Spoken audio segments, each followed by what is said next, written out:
Ah, I am doing a binge read. I hope you're joining me for said binge read. I hope you are joining me for Star Trek recaps every single Friday. Also, If Then, Friday afternoons. I got a little carried away with Halloween. We moved into Thanksgiving. Thanksgiving cozies, Thanksgiving romances, Thanksgiving family gatherings. Whole 9 yards. And don't forget Flashback Monday, where we talk about all the books in Romantic Times Book Review magazine. Maybe you'll find a mystery, contemporary romance, a paranormal, a harlequin, inspirational, a sci-fi to read. So please check those out. We started with 2007. We are now in 2012. So, this is book 4 of the Mercy Thompson series. This takes place shortly after this one. And this book is partially about the consequences of Mercy's actions in here. There is consequences for what happened. Mercy, to save her friends, to save Adam and the guys, she killed this vampire. He was a sorcerer too. And it was very complicated. You will have to read the book. Check out my review for the other day and see additional details.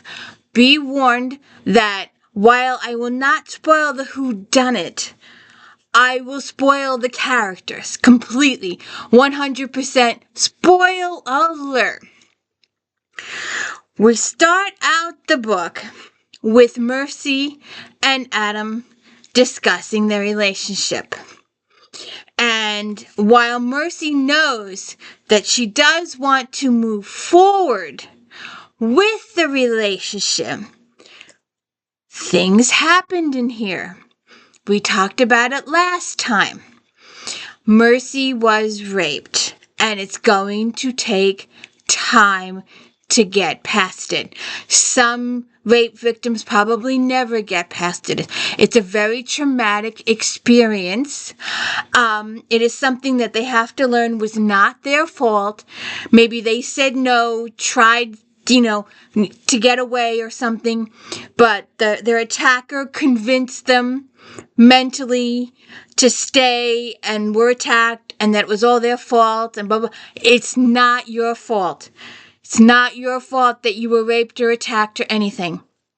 And it's going to take Mercy some time to get past it.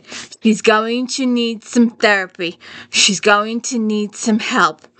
But Adam also needs her to follow through with their bonding, their becoming a relationship, because she did make a choice. In the end of this book, she did choose Adam. She was always going to choose Adam. Samuel is her past. They had a relationship in the past, and due to the circumstances that Mercy feels that she cannot give Samuel what he wants, and it's all explained in the book, that Mercy feels that she's better off with Adam. Her and Samuel may love each other, maybe as siblings or as friends, but they will never be lovers like Adam and Mercy will be eventually. She needs to get past this. She's been raped. She has to get past her mindset. It's going to take time. And Adam is going to be massively, massively patient with her. And sometimes to us readers, dissatisfaction is going to be excruciating.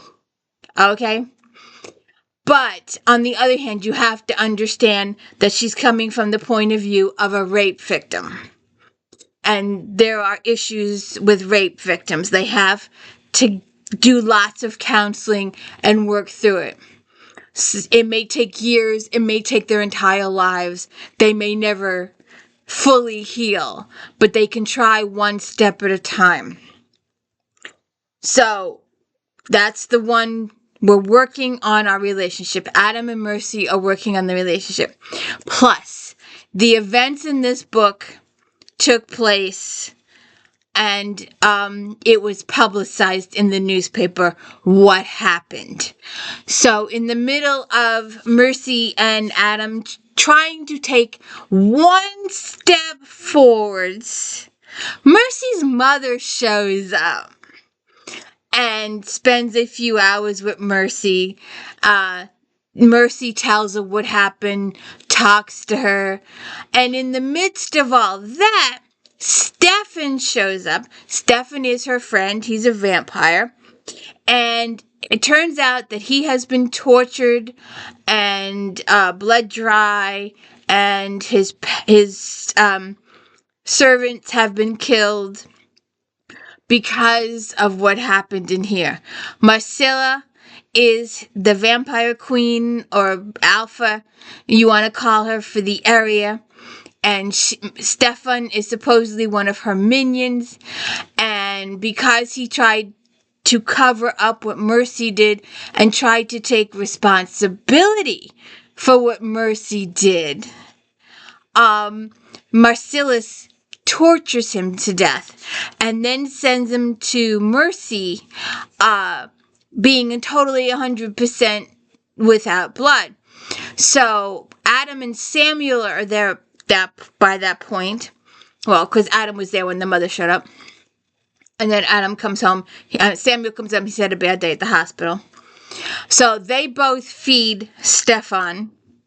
And then Adam has some pack members come over and feed Stefan. And Stefan explains to Mercy that the reason Marcella tortured him like this was because she knows that it was Mercy.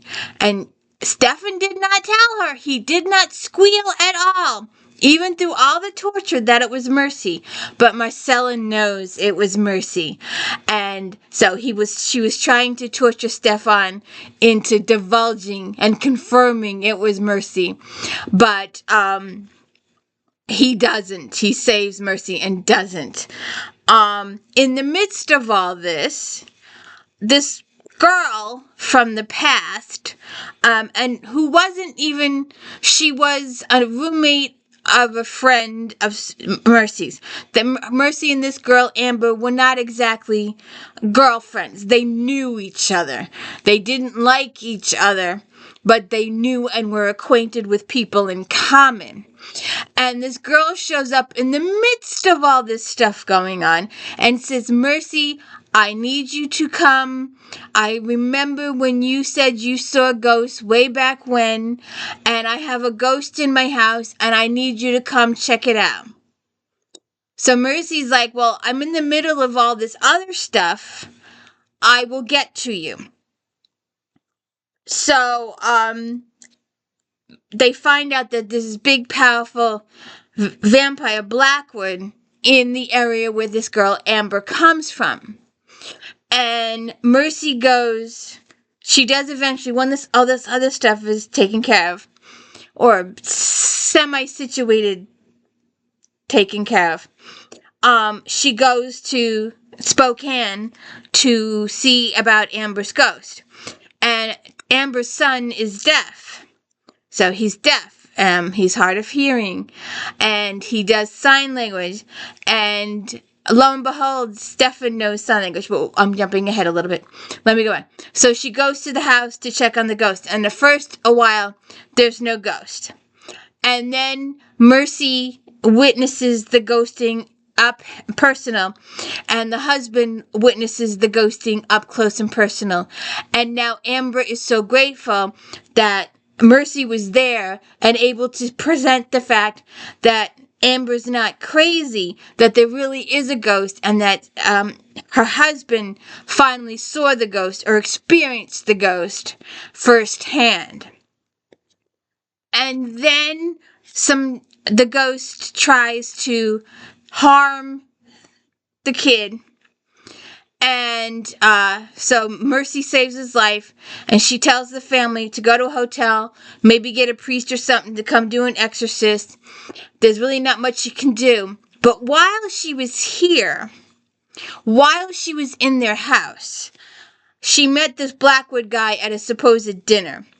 And then she realizes who he is. And Stefan was supposed to meet her at this house, and he doesn't show up for a couple days. In the meantime, unknowns to Mercy, against her will, this Blackwood guy takes blood from Mercy twice without her knowledge. He's that powerful that he was able to get Mercy's cooperation in her giving him blood twice. And that means there's been a bonding. And by that point, Stefan shows up, and he says that this bonding thing has occurred. And Mercy's all upset about this bonding thing occurring. So they decide to leave. And she hasn't told Adam any of this stuff has happened yet. So they leave, and on the way back home, Stefan explains all of the situation with the vampire stuff with Mercy, and Mercy decides that she will do the bonding with Stefan, and by doing the bonding with Stefan, it'll break the bonding with Blackwood, and then Blackwood won't be able to control her anymore. So she does all of that. And then, of course, we got to explain it all to Adam. And then when she returns home, there's a big powwow with Marcilla, and a bunch of stuff happens there. So we've got a couple of good storylines going on here. And you don't see the other one till it hits you in the face later on. You're worried. You're paying attention. Me, I'm in for the relationship. I'm in for Mercy and Adam and working their relationship. I'm watching her deal with Stefan and Marcilla and trying to clear out the vampire politics there. And this thing with Amber hits you in the face on the way out at the end of the book. And it comes back to bite. And Mercy is kidnapped and tortured a little bit. And she goes through a harrowing experience. So to find out what happens with Mercy and Blackwood and Stefan and the kid and Amber, you're going to have to read. I'll leave that all up to you. I'll leave the whole ending up to you. But there is a good storyline here. It holds your attention. It was a quick read. So that you have Marcilla and Stefan. Marcilla has a couple of vampires in her coven, or whatever you want to call it. Her menage, whatever. That betray her, and she takes vengeance with them. And we also have Marcilla negotiating with the werewolves over this thing that Mercy did in this book. And then we also have Amber's situation, which you didn't see coming. It's a twist at the end that you did not see coming. So, if you could hit the like and subscribe, I'd appreciate it. Look forward to Silverborn in a couple of days. We will get to it. Got to do a C.S. Harris, and we've got to do a Patterson before I forget. And don't forget to check out all my Thanksgiving if-thens, cozies, romances, family gatherings. We're getting into Christmas, Christmas Regencies, Christmas Mysteries, Christmas Contemporary Romance, and some whole bunch of other Christmas. There's enough Christmas to drive you crazy. And this will change here to Christmas stuff in a little while. So if you could please hit the like and subscribe and let me know I'm doing a good job. I could use this, share my channel with people, let other people know I exist. Nobody even knows I exist. It would be helpful for people to know I exist. It would make me feel so good. It would be a good Christmas present to hit 1,000 subscribers. I know that's totally, absolutely impossible and will not happen. But one can hope. So, thank you. Have a good one.